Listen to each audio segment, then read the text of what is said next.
सत श्री अकाल दोस्तों। G20 हुआ भारत के अंदर, बहुत अच्छी बात है। 20 देशों के प्रतिनिधि वो हमारे देश में आए।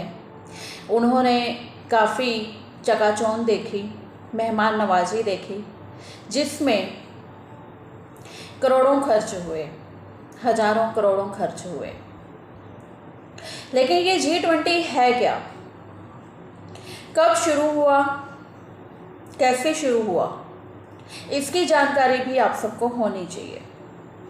और उसके साथ ही भारत ने मेज़बानी कैसे की, इसका भी आपको पता होना चाहिए। तस्वीरें तो आपने बहुत देखी होंगी, वीडियोस भी आपने बहुत देखी होंगी, जहाँ पे बहुत ही ज़्यादा लाइटिंग हुई है, बहुत ज़्यादा सजावट हुई है, वो सब आपने देखा होगा। लेकिन तस्वीरें कुछ और भी हैं, वो भी कहीं ना कहीं आपको देखनी चाहिए। आपको YouTube पर भी मिलेंगी, उसकी सच्चाई वो भी आपको देखने के मिलेंगी। एशिया में पहली बार आर्थिक मंदी आई थी। ये आर्थिक मंदी जो आई थी वो आई थी 1999 में, यानी कि 1999 में, 1999 में ये पहली बार जब आर्थिक मंदी आई तो कुछ देशों ने इसके बारे में सोचा कि जो आर्थिक मंदी आती है तो एक दूसरे को मदद करनी चाहिए। जैसे हम कहते हैं कि हमारे शहर में, हमारे देश में अगर किसी को भी प्रॉब्लम आती है तो एक दूसरे की मदद करनी चाहिए, ऐसे ही देश भी एक दूसरे के बारे में सोचते हैं। तो वहाँ से ये जो देशों का समूह बना, उसकी फौज आई, जो शुरुआत में इसको G8 बनाया गया। G8 उसमें 8 देश थे, 8 देशों का ग्रुप था, जिसको G8 का नाम दिया गया। और 2008 में वैश्विक स्तर पे पूरे वर्ल्ड में अगर हम बात करें तो आर्थिक मंदी आई, तो हर देश की सरकार भी हिल गई, क्योंकि आर्थिक मंदी से हर कोई उभरना चाहता है। G20 ने तय किया कि इसमें हम और भी देशों को इन्वॉल्व कर सकते हैं, तब जाकर ये G20 बना, यानी कि इसमें 20 देश शामिल हुए इस समूह में, तो इसको G20 का नाम दिया गया। अब 20 लोगों का जो है, 20 देश के लोगों का ये समूह है, और ये 20 देश वो जो इस दुनिया की 75% जो पूरी इकॉनमी है, दुनिया की 75% जो इकॉनमी है, वो यानी कि वर्ल्ड की GDP का 75% वो इन G20 देशों से आता है। अगर हम पूरे वर्ल्ड की बात करें, जो 75% GDP है वो इन G20 देशों से आता है।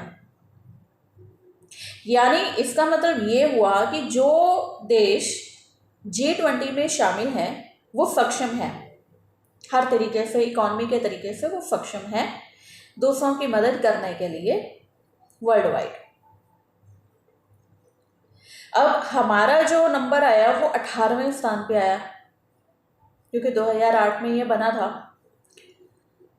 18वें स्थान पे हमारा नंबर आया, तो 18वें स्थान पे यानी कि 2023 में ये होना ही था, निश्चित था ये। अब प्रधानमंत्री कोई भी हो तो इससे कोई फर्क नहीं पड़ता, क्योंकि ये होना तय था, क्योंकि 20 देशों का समूह है, तो भारत का जो नंबर 18वें स्थान पर है उसमें ये नंबर आना ही था। और इसका जो मुख्य कारण था, आर्थिक मंदी को कैसे सुलझाया जा सके, कैसे उसको दूर किया जा सके, या आर्थिक मंदी से कैसे उभरा जा सके, ये उसका मुख्य उद्देश्य था, जो आज के टाइम में वो धुंधला हो चुका है। क्योंकि आज के टाइम में और भी जो है, इसमें टेररिज्म हो, जलवायु परिवर्तन हो, जो आजकल AI टेक्नोलॉजी चल रही है उसके बारे में होता है, इन सब के ऊपर बात होती है, चर्चा होती है कि इन सब से कैसे निपटा जाए, इन सब के लिए क्या क्या हल निकाले जा सकते हैं, तो ये सारी इसमें बातें होती हैं। अब बात करें, जो भी देश, जिस देश में भी ये G20 सम्मेलन होता है, जिसका भी नंबर आता है, वो देश जो एक पकड़ के चले आप, उसी देश की अगर अखबारों को देखेंगे, उसका मीडिया देखेंगे, तो वहाँ पे आपको पता चलेगा कि 500 से लेके 600 करोड़ तक का खर्चा आता है।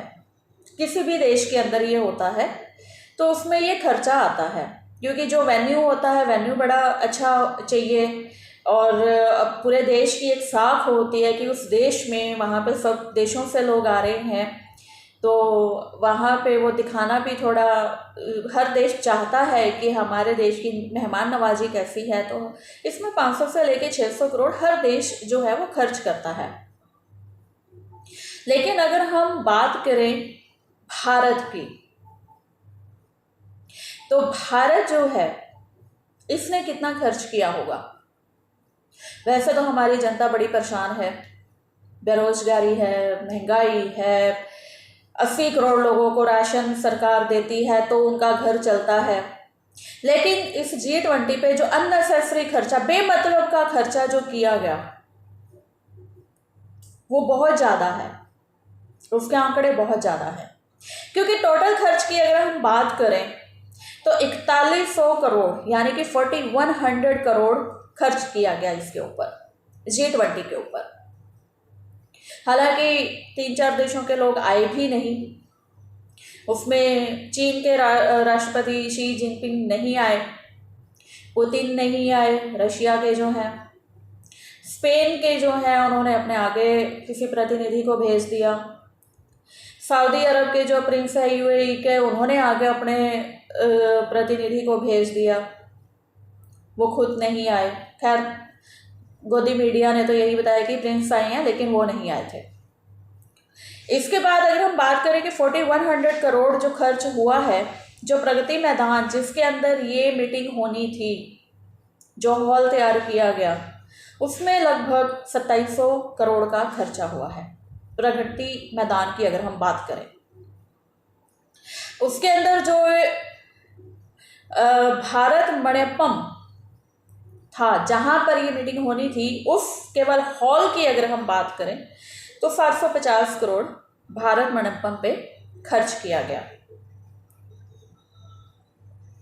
अब इतना खर्च हुआ एक्चुअली किस पे, ये भी बड़ा सवाल है। क्योंकि अगर हम बात करें कि जो भी देश के राष्ट्रपति हो, प्रधानमंत्री हो, जो भी प्रतिनिधि हैं, वो जो आते हैं तो वो अपना खर्चा खुद वहन करते हैं। उनके आने जाने का खर्चा वो खुद उठाते हैं, रहने का खर्चा वो खुद उठाते हैं, खाने का खर्चा वो खुद उठाते हैं, जिस देश से भी लोग आते हैं।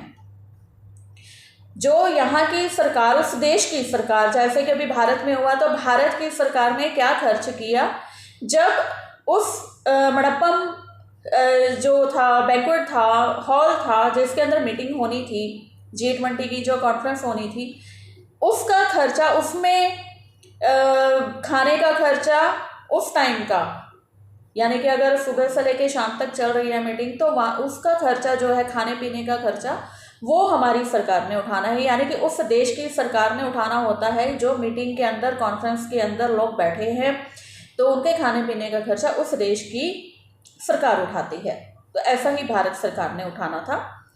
लेकिन उसके अलावा जो खर्चा है उनका, चाहे उन्होंने गाड़ियाँ यहाँ पे ली हैं तो वो भी रेंट पे ली हैं, वो भी उस देश के लोगों ने किया है, प्रतिनिधियों ने किया है, वहाँ की सरकारों ने किया है।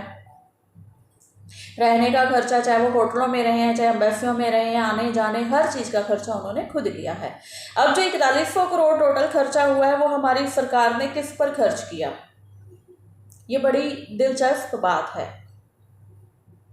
क्योंकि 4100 करोड़ जो खर्च हुआ, उसमें से अगर हम 750 करोड़ निकाल दें कि जो मंडपम, भारत मंडपम जो बनाया गया था जिसके अंदर ये मीटिंग होनी थी, उसको अगर हम निकाल भी दें, तब भी जो बाकी का खर्चा रह जाता है 34 करोड़ के लगभग, वो खर्चा ज़्यादातर मेहमान नवाजी, शो ऑफ, यानी कि अपने आप को बढ़ा चढ़ा कर दिखाना, और हमारे जो प्रधानमंत्री हैं मोदी जी, उनके चुनाव प्रचार प्रसार पर खर्च किया गया। G20 हर देश में होता है, वो अपने इसको चुनाव प्रचार में शामिल नहीं करते, लेकिन ये चुनाव प्रचार में शामिल किया गया। और उसका जो खर्चा जो मोदी जी ने अपने कटआउट लगवाए, हर 1 किलोमीटर पे 2 किलोमीटर पे अपने कटआउट लगाए, बड़े बड़े गमले रखाए और अपने ही चेहरे हर जगह पे दिखाए, अपने आप को हर जगह पे दिखाया, क्योंकि विपक्ष को तो बुलाया नहीं गया, बहुत ही कम लोगों को बुलाया गया, अपने लोगों को भी नहीं बुलाया, लोकसभा के जो प्रधान थे उनको नहीं बुलाया, सचिव जो थे, जो उनके खुद के मंत्री वहाँ पे होने चाहिए थे उनको भी नहीं बुलाया गया, क्योंकि मोदी जी को तो सिर्फ अपना चेहरा ही दिखाना होता है, अपनी मेज़बानी दिखानी होती है कि हर जगह मैं ही मैं और मैं ही मैं। खैर, अब हर एक ने अपना खर्चा खुद किया, सिर्फ 1.5 दिन का खिलाने पिलाने का खर्चा भारत सरकार ने किया। उसके बावजूद 4100 करोड़ का खर्चा है, वो 4100 करोड़ माफ़ कीजिएगा, 4100 करोड़ वो जो गया जनता की जेब से गया। सरकारी खर्चे पे मोदी जी ने अपना चुनाव प्रसार किया। यूएस प्रेसिडेंट का खर्चा एक दिन का 24 करोड़ होता है, यानी कि 1 घंटे का 1 करोड़, जब वो कहीं पर भी आते जाते हैं। तो उन्होंने ये खर्चा खुद उठाया है, हमारी सरकार ने नहीं उठाया। उनकी जो सुरक्षा है, सब चीज़ों का खर्चा वो खुद उठाते हैं। इसके बाद एसपीजी सुरक्षा जो थी उस पर कितना खर्च होता है। एसपीजी सुरक्षा केवल प्रधानमंत्री को मिलती है, बड़ी टफ इसकी ट्रेनिंग होती है, और इसमें जो खर्चा होता है, अगर मैं 2014-15 की बात करूं तो 289 करोड़ का खर्चा हुआ था 2014-15 में मोदी जी के ऊपर। उसके बाद 15-16 में 330 करोड़ का हुआ था, 19-20 540 करोड़ का हुआ, 21-22 का 429 करोड़ हुआ, 22-23 का 386 करोड़ रुपए। यानी कि अगर हम बात करें पर डे की, तो पर डे 1 करोड़ 17 लाख मोदी जी की सुरक्षा पर खर्च होते हैं। 1 करोड़ 17 लाख पर डे, एक दिन की अगर हम बात करें। और अभी मोदी जी कहते हैं कि हम तो फकीर हैं, हम झोला उठा के चल देंगे। एक दिन का खर्चा, अभी जो वो भारत, आजकल जो नारा चल रहा है हिंदुस्तान वर्सेस भारत, अगर भारत नाम रखना ही है तो पहले खुद भारतीय बने, उसके बाद लोगों को संदेश दे भारतीय बनने का। क्योंकि जो आप कपड़े पहनते हैं वो तो भारतीय शैली के नहीं हैं, फॉरेन शैली के हैं। जो पजामी सूट पहना जाता है वो भारतीय शैली नहीं है। तो आपको सबसे पहले अपनी वेशभूषा पे ध्यान देना होगा, जो लाखों की होती है हर दिन, उसको आप भारतीय शैली में अपनाएं। अपने खान पान रहन सहन को भारतीय शैली में लाएं। उसके बाद आप लोगों को संदेश दें कि भारत बनाया जाएगा, ना कि इंडिया बनाया जाएगा। बहुत सारी चीज़ें हैं इंडिया और भारत करने के पीछे, क्योंकि अब हिंदू मुसलमान कार्ड नहीं चल रहा है, तो अब इंडिया और भारत चल रहा है। खैर, कोई ना कोई तो नारा चाहिए हर चुनाव में, क्योंकि चुनाव आने वाले हैं और हर दिन एक एक कर घोटाले भी आगे आ रहे हैं। अडानी अंबानी के घोटाले हों और धीरे धीरे सब बागी भी हो रहे हैं। गडकरी जी के बागी सुर निकल रहे हैं। बहुत सारे लोग हैं जो बागी सुर अपना रहे हैं धीरे धीरे एक एक करके। लेकिन जो जनता का पैसा है, मोदी सरकार, भाजपा सरकार खुले हाथों से लुटा रही है।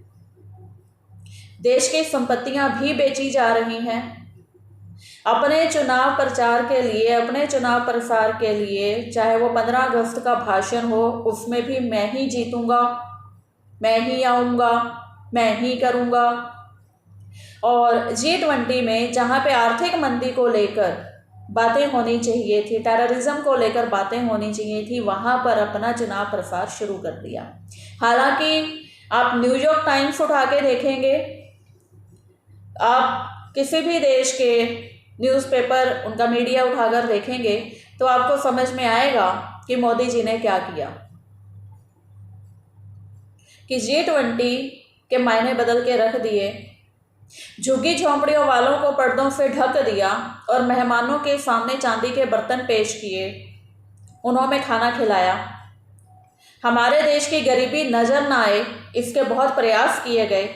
जो फुटपाथ पे सोने वाले थे उनको भी डंडे मारकर भगाया गया ताकि ऐसे लोग ना नजर आए जो गंदे मैले कुचैले हों।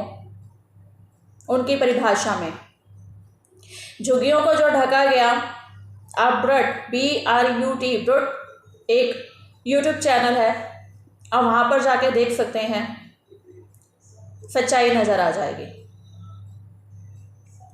मोदी जी का नारा बनकर रह गया है कि गरीब हटाओ, गरीबी हटाओ नहीं, गरीब हटाओ और देश को बढ़ाओ। कहाँ बढ़ाओ? अमीरों के लिए। पहले फिर भी एक समानता थी कहीं ना कहीं, और आजकल तो अमीर को और अमीर, गरीब को और गरीब। और हिंदुओं में भी इतने हिंदू निकाल दिए हैं कि हर जाति को अलग करना शुरू कर दिया है, सिर्फ वोट पाने के लिए।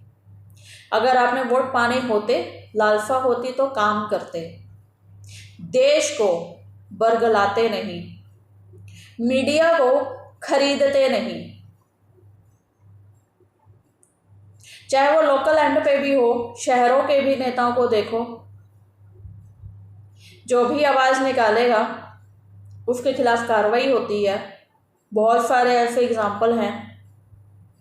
लद्दाख की बात करें तो वहाँ पर भी जब चीनियों ने आकर कब्ज़ा किया था तो वहाँ पर भी जो मीडिया ने आवाज़ बुलंद की थी उनके ऊपर NSA लगा दिया। मणिपुर के अंदर जो कुछ वहशियाना हरकतें हो रही थी, जिन्होंने दिखाने की कोशिश की, उनके ऊपर कार्रवाई की गई। तो ये सारी चीज़ें आज की सरकार, जो मौजूदा सरकार है, वो कर रही है। बाकी आगे क्या होगा क्या नहीं होगा ये वक्त बताएगा। अहंकार सबका टूटता है, शायद अभी ऐसा कुछ होगा। बाकी G20 पर जो नाजायज़ खर्चे किए गए, वो सरकार से पूछना चाहते हैं, क्या वो मोदी जी ने अपने पॉकेट से किए, जो अपने चुनाव प्रचार पर किए, या RSS ने उनको दिए? और इसके आंकड़े भी नज़र आने चाहिए, दिखाने चाहिए कि जनता का पैसा कितना लुटाया गया, क्योंकि महंगाई की मार जनता को झेलनी पड़ती है। कार्यक्रम कोई भी हो, एक महीने में अगर 22 दिनों में आप 24 रैलियां करते हैं तो उसका खर्चा भी जनता की पॉकेट से ही आप निकालते हैं, अपने पर्सनल खर्चे से नहीं करते हैं, पार्टी फंड से नहीं करते हैं, बल्कि सरकारी खर्चे पर करते हैं। और जनता जाग रही है, धीरे धीरे जनता को समझ आ रहा है। तो सरकार को जवाब देना होगा कि 4100 करोड़ जो खर्च किए गए हैं उसका क्या तात्पर्य था, और नाजायज खर्चे जो किए जाते हैं वो किसकी जेब से जाते हैं। धन्यवाद।